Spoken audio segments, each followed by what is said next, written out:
اور حضور صلی اللہ علیہ وسلم نے یہ بھی فرمایا، حدیث پاک ہے، قیامت اس وقت تک نہیں آئے گی جب تک کہ عرب کے کچھ قبیلے بت پرستی نہ کرنے لگ جائیں۔ عرب میں ہوگا یہ، عرب میں بت پرستی ہونے لگ جائے گی، مشرکین وہاں پیدا ہو جائیں گے۔ یہ حدیث میں 1400 سال پہلے میرے آقا نے فرمایا۔ تو تم کبھی ان کو جبے کبوں میں دیکھ کر، پوجا پاٹ کو دیکھ کر یہ مت سمجھنا اسلام فلیکسیبل ہے، اسلام میں سب کچھ ہو سکتا ہے۔ وہ تو آپ نشے کے اڈے بھی کھول لیں گے اور کھول رہے ہیں۔ شراب پر سے پابندی ہٹا کر کے سعودی عرب میں اب شراب بیچنے پر بھی بات آ گئی، عورتوں کا حجاب ختم ہے، مشرکین کا داخلہ ممنوع تھا، لیکن اب مدینہ رسول میں بھی مشرکین کا آنا اور اس کی اجازت دے دی گئی ہے۔ یہ ساری قیامت کے قریب کے حالات جو حضور نے پہلے بیان فرمائے۔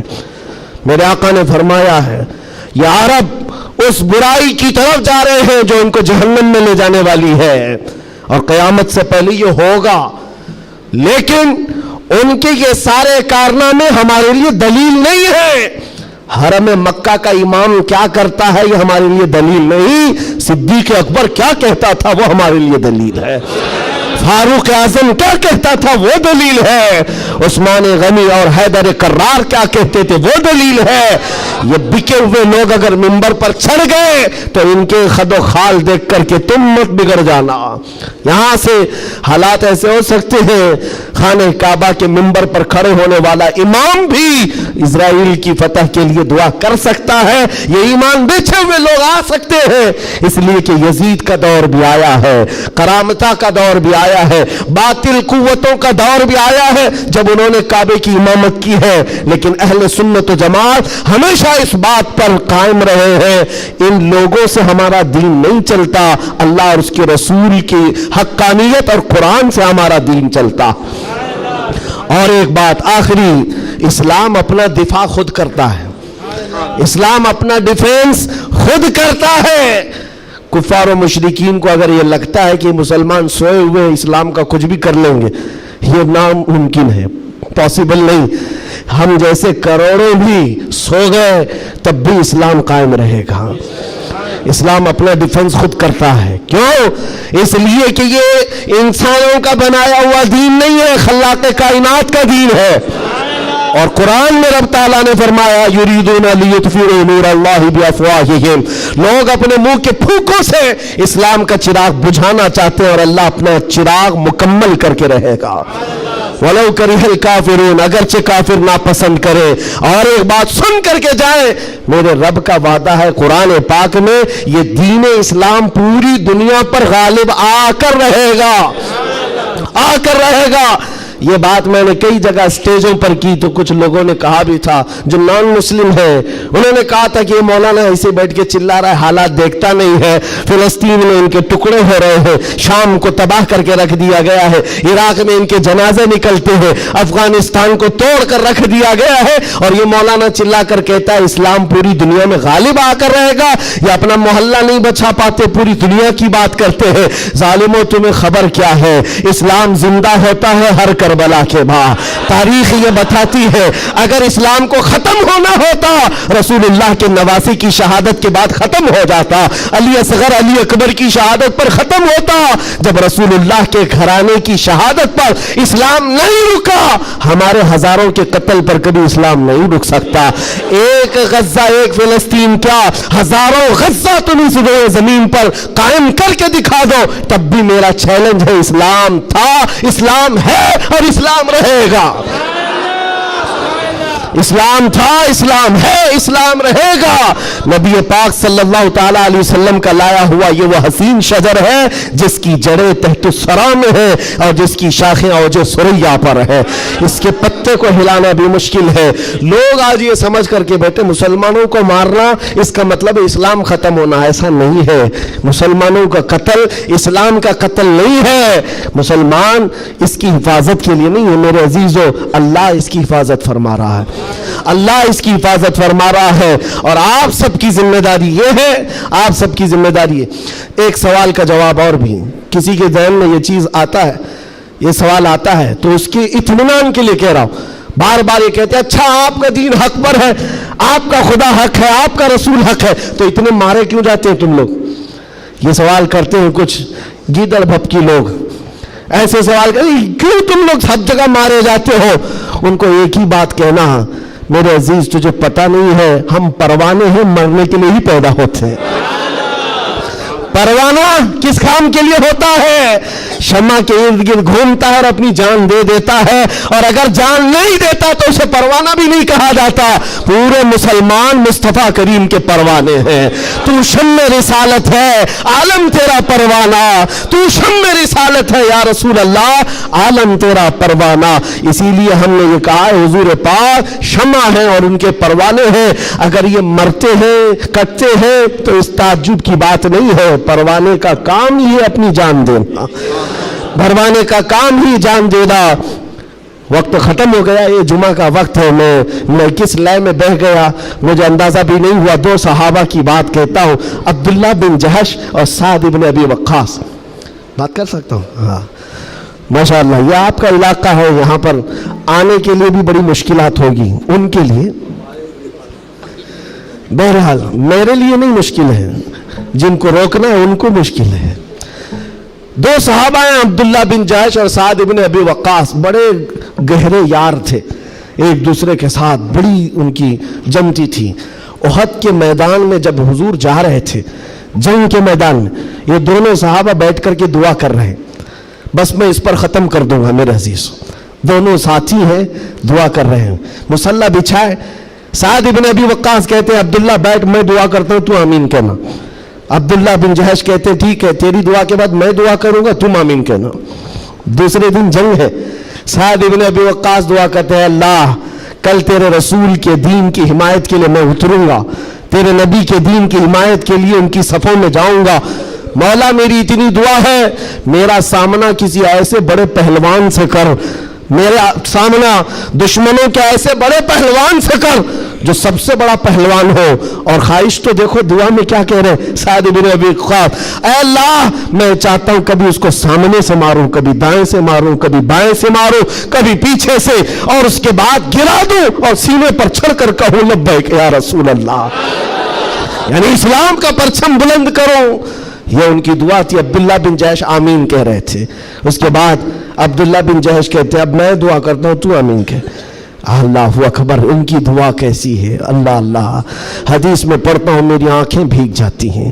عبداللہ بن جہش کہتے ہیں اے اللہ کل تیرا رسول میدان میں اتر رہا ہے، اور احد کے میدان میں جب میں تیرے دین کی حمایت کے لیے اتروں تو دشمنوں کی طرف میں بڑھ کر چلا جاؤں، تیری محبت میں، تیرے نبی کی محبت میں۔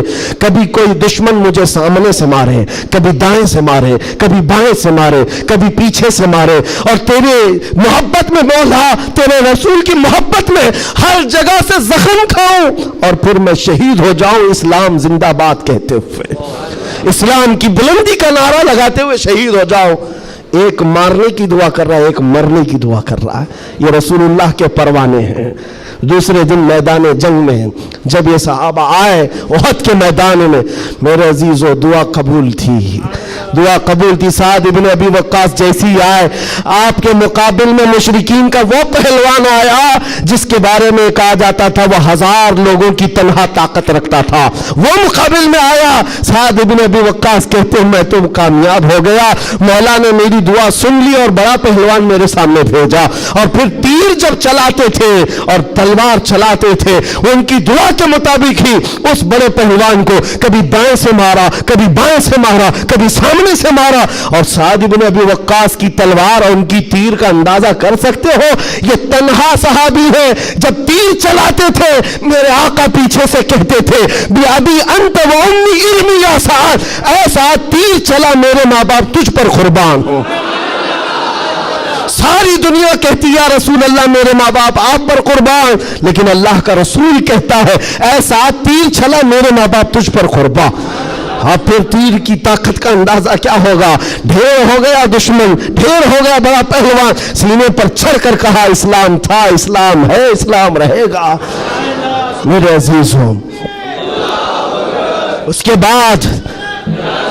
بعد جب جنگ کا خاتمہ ہوا شام کے وقت، یہ جنگ شکست میں بدل گئی تھی، پہلے فتح ہوئی پھر شکست ہوئی، 70 صحابہ شہید ہوئے۔ سعد بن ابی وقاص